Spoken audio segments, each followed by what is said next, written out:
প্রতিটা সংসদীয় আসনে একটা করে বিশ্ববিদ্যালয় প্রতিষ্ঠা করার পরিকল্পনা আমাদের সরকারের আছে।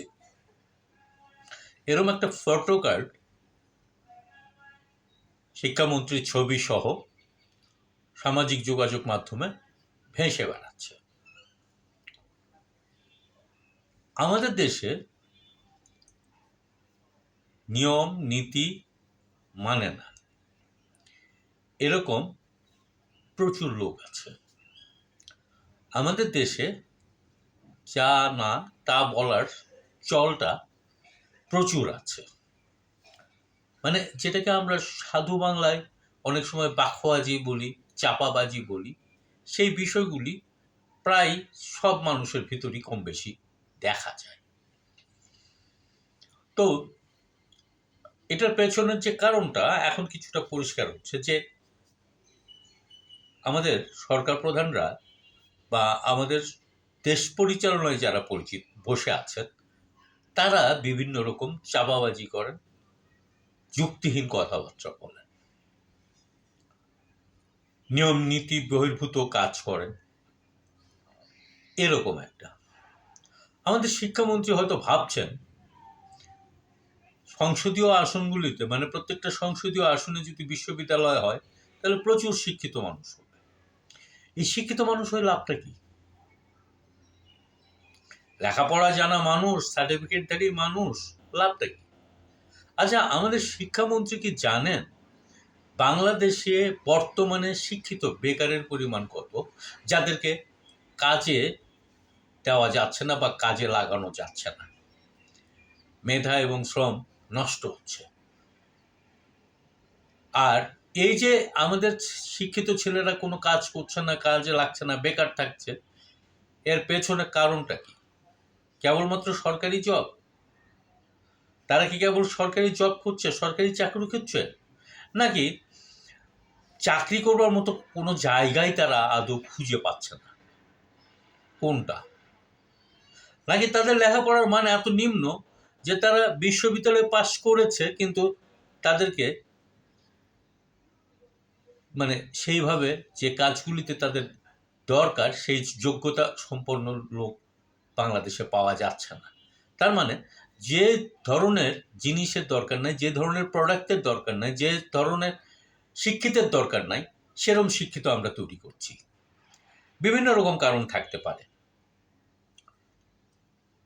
বাংলাদেশের মানুষরা নিয়ম মানে না, নীতি মানে না। এখন যদি শিক্ষামন্ত্রী মনে করেন যে শিক্ষিত হলেই নিয়ম নীতি মানবে, নিয়ম মেনে চলবে, আইন মেনে চলবে, তাহলে বোধ করি শিক্ষামন্ত্রী বোকার স্বর্গে আছেন।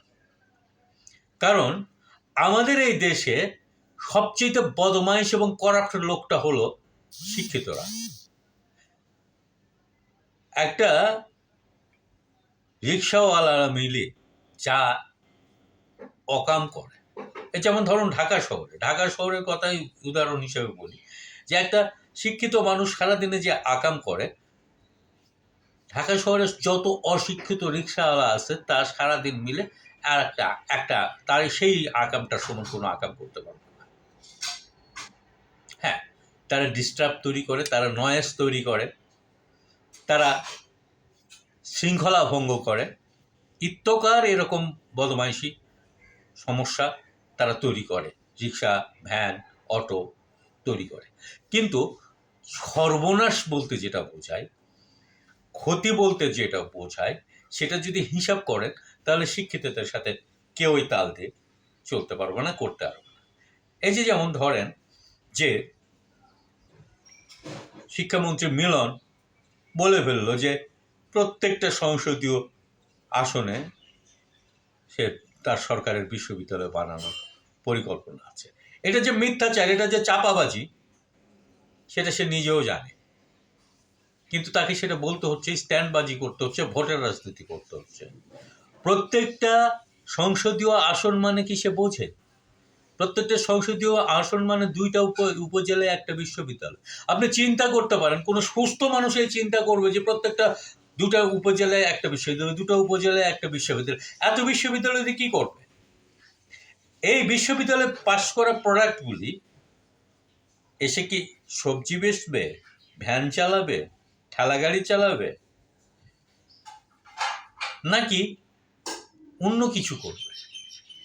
আমাদের এখানে কর্মসংস্থান বলতেই ব্যাটারি চালিত রিক্সা নিয়ে রাস্তায় নেমে যাও, নতুবা সবজি ভ্যান নিয়ে রাস্তায় নেমে যাও, এছাড়া আর কোনো ব্যবস্থা নেই।